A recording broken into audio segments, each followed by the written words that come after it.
विश्वासघात की छाया।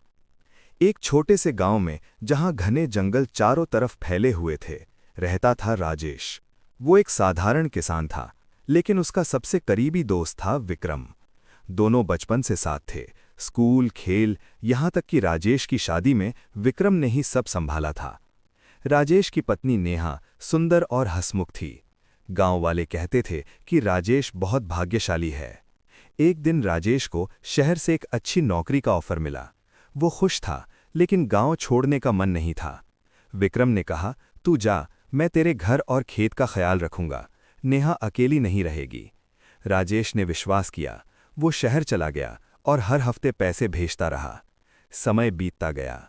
6 महीने बाद राजेश को लगा कि कुछ गड़बड़ है। नेहा के फोन अब कम उठते थे और विक्रम का व्यवहार बदल गया था। एक रात राजेश बिना बताए गांव लौटा। घर के बाहर छिपकर उसने देखा, विक्रम और नेहा एक दूसरे के आलिंगन में थे।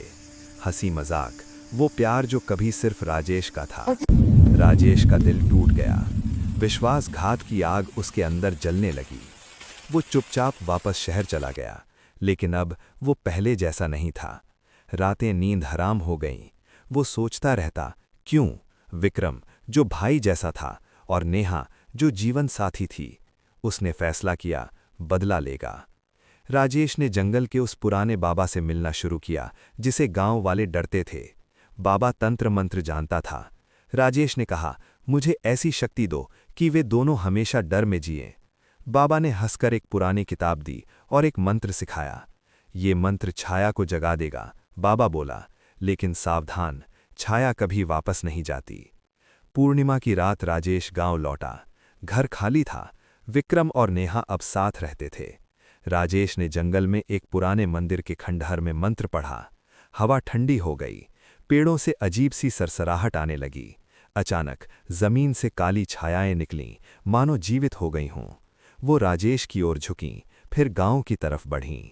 अगली सुबह विक्रम और नेहा घर में थे। विक्रम ने कहा, कल रात कुछ अजीब लगा, जैसे कोई हमें देख रहा हो। नेहा ने हंसकर टाल दिया, लेकिन शाम ढलते ही कमरे में छायाएं नाचने लगीं। दीवारों पर अजीब आकृतियां बनने लगीं।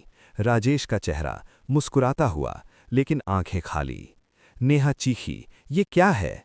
विक्रम ने दरवाज़ा बंद किया, लेकिन छायाएं दीवारों से निकल आईं। रात भर वे दोनों डरे हुए छिपते रहे। विक्रम ने नेहा से कहा, शायद राजेश को पता चल गया। नेहा रोने लगी, हमने गलती की, लेकिन अब देर हो चुकी थी।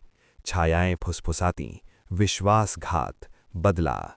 विक्रम ने बंदूक निकाली, लेकिन गोली छायाओं से पार हो गई। तीसरी रात छायाएं और करीब आईं। नेहा की गर्दन पर ठंडे हाथ महसूस हुए। वो पागल हो गई, चीखती रही कि राजेश उसे मार डालेगा। विक्रम भागने की कोशिश की, लेकिन जंगल में छायाएं उसे घेर लिया। उसने देखा दूर खड़े राजेश को, जो मुस्कुरा रहा था।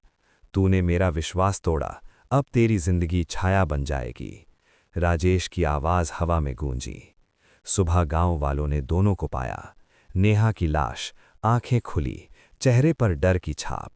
विक्रम जंगल में लटका हुआ, लेकिन उसकी छाया गायब थी। कहते हैं, आज भी उस गांव में रात को छायाएं घूमती हैं। जो विश्वासघात करता है, उसकी छाया हमेशा के लिए खो जाती है। और राजेश, वो कभी गांव नहीं लौटा।